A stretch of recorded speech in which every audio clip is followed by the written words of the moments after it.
आज का युवा पूछता है कि हस्तमैथुन महीने में कितने बार करना चाहिए, और वो आचार्य रजनीश, अरे वो कह रहा है एनर्जी है यार, भगा दिए उसको सब। वो समाज जो कहता था कि अरे ओशो बड़ी गंदी बातें, सेक्स की बातें कर रहा है, आज उसी समाज का बेटा खुले मैदान में मंच पे बैठे एक डॉक्टर से पूछ रहा है कि जी मैडम वो गुरुजी कितना महीने में कितनी बार हस्तमैथुन। अब समाज को दर्द नहीं हो रहा है।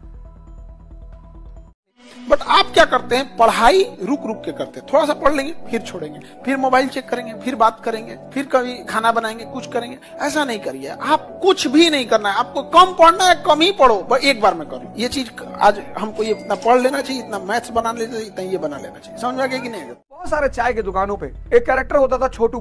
छोटू 2 कप चाय लिया ना, छोटू बिस्किट लिया ना, और माँ बाप छोड़ जाते थे छोटू को। छोटू जो कैरेक्टर है ना, वो बड़ा सताया हुआ कैरेक्टर होता था। मतलब जिसको छोटू जो जिंदगी में बना, मतलब मैंने तो बच्चों के देखे कि ठंडक शुरू हो गई। अब ठंडक में जो चाय के होटल पे काम कर रहा है और सुबह सुबह 5 बजे उठ के कप धोना पड़ रहा है, ग्लास धोना पड़ रहा है, मतलब बहुत जिसने पाप किया रहा होगा वो छोटू बना होगा, ऐसा मुझे लगता है। और चीप लेबर, अगर तुम एक बड़े लेबर को रखोगे, बड़े आदमी को रखोगे तो महीने का 2000 रुपया देना पड़ेगा, और बच्चे को 500 से 700।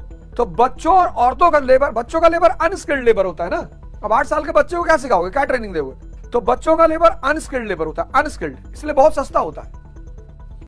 में फिर दुका सूझता है दोबारा। हाँ, खाने के बाद नींद आता, खाने के बाद नहा लिया करो लोग। नहीं, तुरंत नहीं, जैसे नींद जो कि हम सुबह कभी ना, सुबह नहाने का मतलब एक टाइम लॉस कर देता है। मतलब आपको आधा घंटा 1 घंटा पहले उठना पड़ेगा। नहीं समझ में आया आप? उससे अच्छा सुबह सुबह तो ऐसे ही आदमी का नींद खुल जाता है। अब सारा काम हम करके अभी जाएंगे, 1-2 बजेगा, खाना खाएंगे दबा के एकदम, और उसके बाद काम अपना करेंगे। आधा घंटा बाद झोंकेगा नींद, तो जितना बर्दाश्त होने वाला है उतना बर्दाश्त करेंगे। जब लगेगा कि ना ना ना ना अब बर्दाश्त नहीं हो रहा, अब सोना ही पड़ेगा, तो अब नहा लेता है। जो हमको नींद लेके आ, मेरा टाइम बर्बाद करेगा। जो मैं सोचता था कि यार इतने अच्छे अच्छे लोग ये देश छोड़ के क्यों चले जाते हैं, क्यों नहीं इस देश में रहते हैं, आखिर इतनी ब्रेन ड्रेन इंडिया से क्यों होती है। अब मेरे साथ चूंकि वो गुजर रही है, तो मुझे लग रहा कि अरे यार, जो तुम्हें जीवन दान दे रहा है, जो तुम्हें जीवन दे रहा है, जो तुम्हें कुछ सिखा रहा है, अगर उसके खिलाफ लोग खड़े हो रहे हैं तो तुम्हारी जिम्मेदारी है। बहुत सारे चाय की दुकानों पे एक कैरेक्टर होता था छोटू।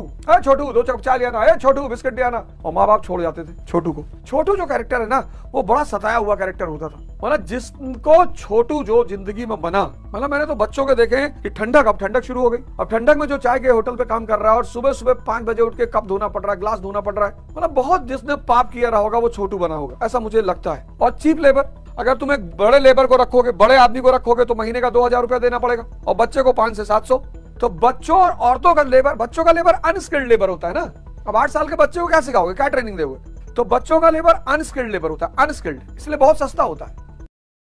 1857 के विद्रोह का दमन कर दिया गया, कुचल दिया गया। वो अपने उद्देश्य को नहीं पा सका, इसलिए फेल हो गया। किसी भी घटना को 2 एंगल से देखा जा सकता है, एक इमीडिएट और एक लॉन्ग टर्म। देखोगे फ्रेंच रेवोल्यूशन, तो आपको लगेगा हाँ क्रांति सफल रही और मोनार्की को रिप्लेस करके संसद बन गई, इमीडिएट चेंज आपको दिखाई पड़ रहा है फ्रेंच रेवोल्यूशन में। लेकिन यहाँ तो बुरी तरह दमन और उद्देश्य की पूर्ति ही नहीं, ऑब्जेक्टिव हासिल ही नहीं हुआ। इसका मतलब कि आंदोलन, विद्रोह फेल कर गया। अगर हम तात्कालिक नजर से देखें तो विद्रोहियों के उद्देश्य की पूर्ति नहीं हो पाई। लेकिन हम अगर आधुनिक भारत के इतिहास के संदर्भ में देखें तो लॉन्ग टर्म में बड़ा महत्वपूर्ण। अगर हम विद्रोहियों के ऑब्जेक्टिव के तौर पे देखें तो फेल हो गया। टर्निंग पॉइंट, भारत के इतिहास का परिवर्तन बिंदु। पहला पॉइंट, कैसे? End of old order, beginning of new order. Company के साथ साथ ओल्ड सिस्टम खत्म, पुराने राजा महाराजा या तो खत्म कर दिए गए और या पूरी तरह दबा दिए गए। अब भारत का नेतृत्व एक न्यू ऑर्डर के हाथ में। कौन सा? Educated middle class. ये सबसे बड़ी घटना, यहीं से बहुत बड़ी घटना। End of the old order, वो जो भारत का नेतृत्व राजा महाराजा जमींदार सामंत के हाथ में था, खत्म। अब यहाँ से एक नई टीम दिखाई पड़ी, दादा भाई नेहरू, आनंद मोहन बोस, सुरेंद्र नाथ बैनर्जी।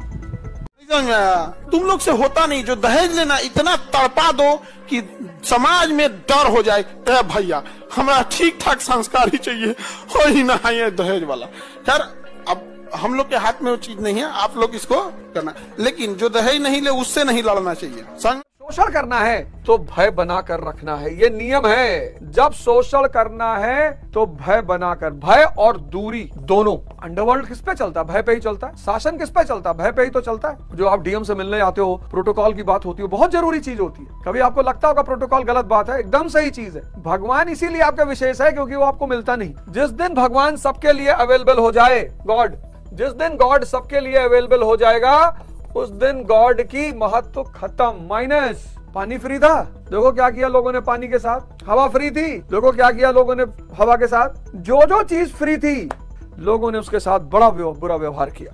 जब तक पानी फ्री था लोग पानी इतना लुटाते थे, फेंकते थे। मेहनत थोड़ी करनी होती जिंदगी में, तपस्या करनी होती। तपस्या मतलब जागरूक होकर मेहनत करना, मेहनत मतलब बेहोश होकर मेहनत करना, श्रम करना। किए जा रहे हैं, रिक्शा चलाए जा रहे हैं, क्यों पता ही नहीं। दोनों में बहुत फर्क है, दो शब्द हैं, एक मेहनत, एक तपस्या। तपस्या में आपको पता है कि आप क्या कर रहे हैं और क्यों कर रहे हैं, मेहनत करनी ही नहीं। 90% लोग मेहनत कर रहे हैं, ये तपस्या चाहिए इसको। और तपस्या त्याग से होती है, 1 साल के लिए सब कुछ छोड़ना पड़ेगा। यूपीएससी को बहुत अच्छी तरह से पता है कि नहीं कर पाएंगे लड़के, एक दिन नहीं कर पाएंगे, एक दिन 2 घंटा फोन पे बात ना करे पागल हो जाए, एक दिन इंस्टाग्राम स्क्रॉल ना करे पागल हो जाए, ये नौबत आ गई है, ये नौबत आ गई है। तपस्या जो चीज है वो त्याग पे डिपेंडेंट है, छोड़ना पड़ेगा, समाज छोड़ना पड़ेगा। देखो जो तुम्हारा मूल काम है ना उसको जीवन में कभी मत छोड़ना। जैसे मेरा मूल काम है पढ़ाना, अगर मैंने इसको छोड़ दिया तो सारा खेल खत्म। जो तुम्हारा मूल काम है, मूल जहां से तुम उठे हो, जहां से तुम्हें लोगों ने सम्मान दिया, उस काम को कभी मत छोड़ना। उस काम को अगर तुम छोड़े तो गए, क्योंकि उस काम में तुम महारथी हो चुके हो। अब जैसे मैं 25 साल से पढ़ा रहा हूं तो इस काम में मैं महारथी हो चुका हूं।